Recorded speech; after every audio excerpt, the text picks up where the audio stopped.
Evander Kane broke his own trade to the Vancouver Canucks. By the way, the trade call as of this time is still pending, so we don't know what's going back. We think it's a fourth rounder and no salary retained. Even the releases of Evander Kane, like the release of this. Yes. He jumped the gun.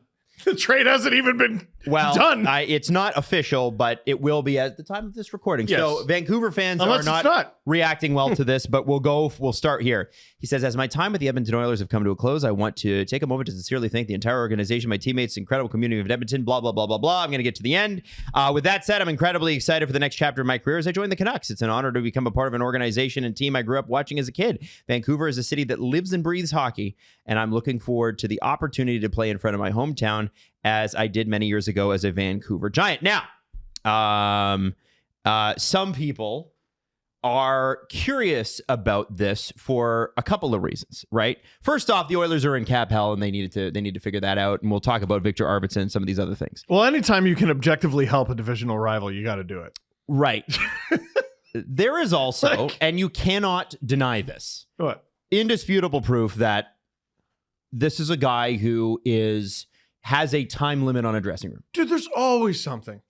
There's absolutely always something. And even the surgery stuff, the dispute over that is something. Like, I don't think they're going after the Oilers for that. I think they're going after Evander for that. Like, I don't think the Oilers were thrilled about his timing for surgery either. That was what was floating around out there. Now, I will say, as I wave my iced coffee around, that very Italian of you. This guy adds a ton of piss and vinegar to any lineup when he's on his game. He didn't have a very good Stanley Cup final, but he was very good before that. I thought it was funny Stan Bowman gave his goaltending the exact description I would have given Evander Kane, actually. Oh, okay. I was like, oh, no, he was great until the final.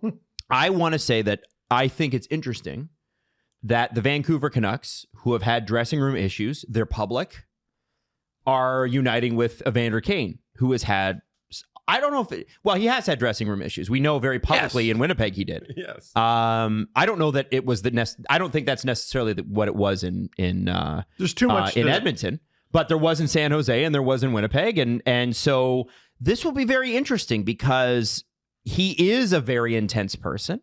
He is a very good power forward. He must be a really good player. You know what I mean? Someone less talented would have been booted from the league years ago. He's very good. Yes. And he's a unicorn because he's big, he's tough, he scores. That is...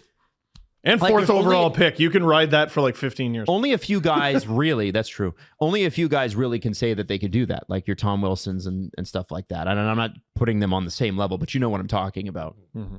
I want to start with the good for the Canucks, okay? Okay. Because instantly, I'm looking at Canucks media right now, and people aren't thrilled for a couple of reasons. Number one, that's a fragile dressing room.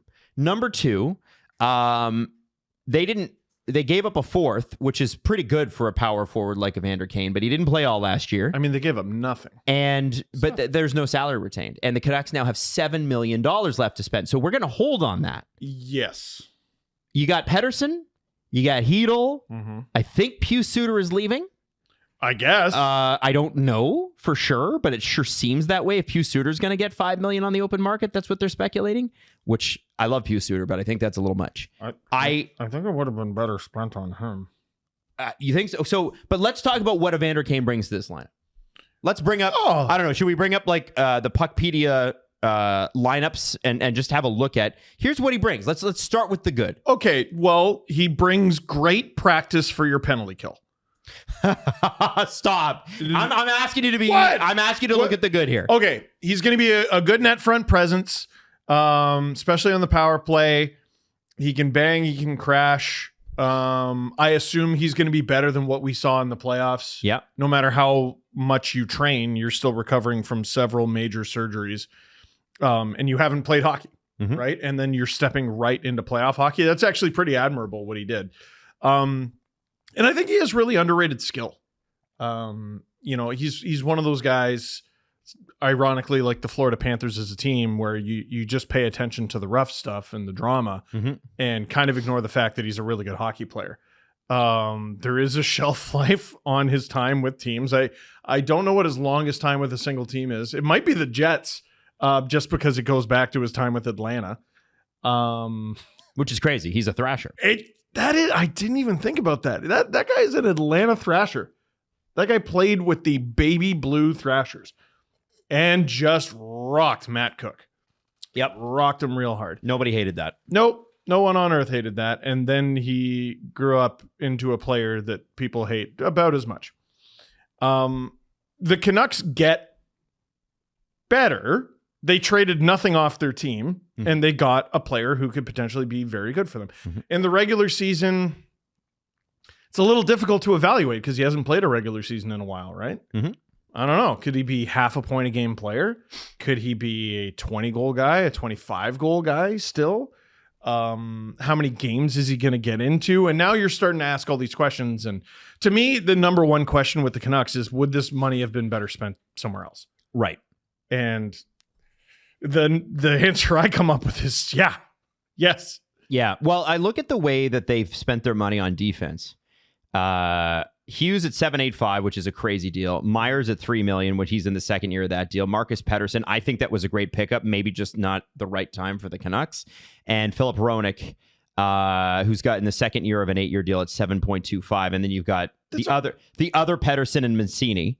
But you've got Kevin Lankinen now locked up. People forget he extended $4.5 million for the next 5 years. That's a really good foundation. Demko, who's still only 29. Yes. And if he's not injured, there's a tradable asset. If you're looking for, like, if Thatcher Demko is 80% of Thatcher Demko, what he was, $5 million for him is fair. And I just don't know if he can play. Just keep him in Lankinen. How much is Lankinen making? 4.5. Oh. You can't keep both. Yeah. Especially with Artur Svilov's just backstopping Abbotsford all the way to the finals. He was so good. So, all right. That guy's ready. We're talking ourselves into this being a manageable situation, right? This is a really manageable situation. You're strong on D. I really like their top four. Mancini's got some growing to do. I think he's going to do it. D. Pettersson is, he was pretty impressive as a rookie. We know Lankinen can stop pucks. We know Svilovs can as well. Calder Cup champion. If you can move on from Demko, that frees up some of the space that you're going to need up the middle. And that's the problem. You're going to need it up the middle. You said D Pettersson, like there isn't two of them. The Pettersson who plays D. There's two of them. They have 3 Petterssons. They have three. Son of a bitch. Damn it. Okay, the other... The one who's a rookie is the one you're referring his name to. is also Elias. I know. Canucks fans, help me. Help me. What do you call them all? EP25. Oh. EP40 and EP25. EP25. And the new one is EP29. Yep. No, he's not. No, he's Marcus Pettersson. Marcus Pettersson. Oh, for fuck. MP. You can just call him Marcus Pettersson. Yeah. I hate this. God, this is exhausting. Okay. EP25 had a very good season last year. I liked him better when there were only 2 of them. Now there's 3. No, it's a really good decor. It's a good situation in net, even if you trade one of those guys. Like, all those things are good. Up front's hurting, and that's why you go and you get an Evander Kane. My problem is going to be if this is all they do up front. Because, like, dude, look at the middle. That's not good. And like you just can't. Your whole second line might miss half the season. But between Evander Kane, Philip Hedl, even Jake DeBrusk been injured a few times. Like, man, you need guys who play hockey games, for God's sake. There's going to be 82 next season. That's going to be tough. I'm not a huge fan of this deal. I look at this roster that's currently constructed and I say that's a good 6 through 10 team in the Western Conference. Yep. Like I'm confused as what the goal is for the Vancouver Canucks and Jim Rutherford. Are you trying to win a Stanley Cup? Because you're not building a roster here currently constructed that's going to do that. Evander Kane's not the thing getting you over the hump. So there better be more moves coming to bolster this lineup. I think Jesse nailed it right Very there. likely you get a better season out of EP40. You get career years out of everybody. It's still not great. No, I think the ceiling is a 5 seed. Like I'm thinking 5 through 10 in the West. Like I love Kiefer Sherwood. He should not be on your. I mean, right now he's penciled in as a third line. That's not where he should be. Yeah, 1.5. And I think no. I think it's not what he makes. It's how he plays. He's a fourth line guy, and I love Kiefer Sherwood. I'm just saying. I think what they're hoping for after this Calder Cup is like some of these guys step into bigger roles. Like the first name I look at is Lekkerimaki. It's Demko's getting traded. Silov's, when he goes, by the way, just so you guys know, when Silovs shows up to camp in September, if he gets sent down, he's got to pass through waivers now. Which they're just that's not going to happen. So Demko's getting traded. Yeah, that's why you give Lankin in that contract, I guess. Yeah, well, he was great. And he was great in Nashville, too. Or Demko gets LTIR. I get no one would be credit. He held out and held out and held out and held out. And then right before camp, he signed with the Canucks. And then they had injuries, and it was all him. It's pretty rare that it works out that way. But in a vacuum, well, no, actually, in a vacuum, it's a good move. Looking at the broader picture, it's a terrible move. If the Canucks find a way to move off of Demko, they can make this make sense. It's a little bit like, what's been popping up recently is the summer of Brad. Yeah. There were a couple days there where Brad Treliving with the Calgary Flames were like, what an idiot. Like, this is a disaster. Yep. And then he found a way to redeem it in like the next 48 hours. Now. And then how did history? Well, history hasn't exactly smiled on it. One, yeah. But we're all like, oh my God, they're going to be basement dwellers. And then, Anyway, without knowing what comes next year's Canucks look terrible. But I don't. There's lots of next. I don't think it's terrible. Like, I don't think I have them down there with the Blackhawks. Terrible in that they're middling, and I don't think they want to be middling. I don't think they should be. I think another middling season just raises more question marks about the future of Quinn Hughes, who's going to need an extension at the end of next season. So if you're playing all through next season, and say you squeak in the playoffs, you lose in the first round or something like that, like that's not doing anything for your franchise. No. You get those playoff dates, and I'm sure they're going to be happy getting the money, but like it's not moving anything forward. I think they're in a position where they don't want to rebuild. They don't want to tear it down. So if you're not rebuilding, then your next goal is to win the Stanley Cup because you don't want to be middling. So I don't think this Kane deal gets them over that hump unless there's other things coming down. Yes. Now, in terms of not in terms of actual transactions, it'll be difficult for EP40 to have a worse season. Yes. It'll be easy for Quinn Hughes, I think, to have a better season on account of he'll be healthier. He'll be healthy. Mm-hmm. Same goes for Dakota Joshua. That's a really underrated one. Philip Hronik missed a lot of time. You get a full season of Marcus Pettersson now.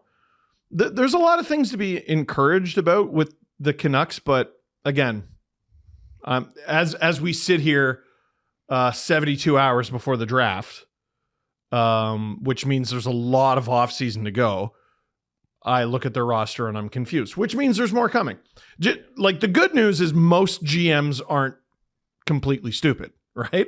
Mm-hmm. They probably see the same holes that we do. So I think the Canucks are going to be a fascinating team to watch over the next week. Yeah. And this on the surface, like basic level, it's your Brock Besser replacement. Like you're losing Besser to free agency and you're bringing in Evander Kane. Mm-hmm. That's the 1-for-1 swap. If you're talking about last season's team to next year's on what the lineup is, that's what you're replacing. And is that like how? I don't think that's the end all. Yeah. You can't be like, we solved it. Place Kane with Besser. We're good now. Like, that's not what the Canucks should be. I wonder if we revisit the Connor Garland trade stuff. Well, I think what I heard yesterday was that they were trying to extend him. And then never mind. I love Connor Garland. I think he's awesome. But I know. I'm just looking at and moving off of him doesn't really make any sense. I'm just looking at pieces you can. Here's what it looks like, guys. We're doing this on the fly. If Demko, yeah, exactly. This just happened. If Demko gets moved, which I think he will, how much? Considering the injury last year, and I just checked in with somebody, and they said he should be. The thinking is he should be good to go next season. He's got a year left on his deal. He has had that weird injury. Maybe that weird injury was just weird and it takes forever to heal. Maybe it's not one of those lingering weird injuries.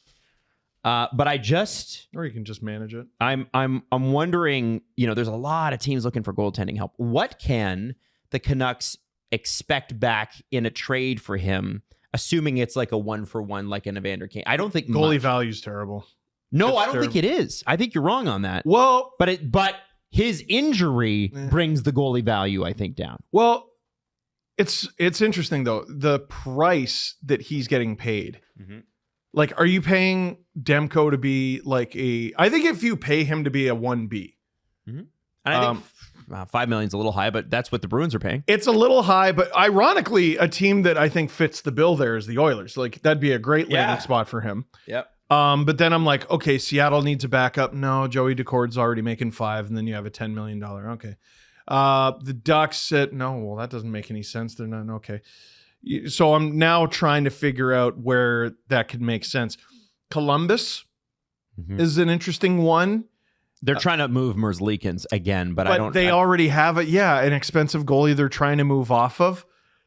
So, teams need goaltending, but that's a very particular situation. And I'm off the top of my head, I'm struggling to find a good fit there.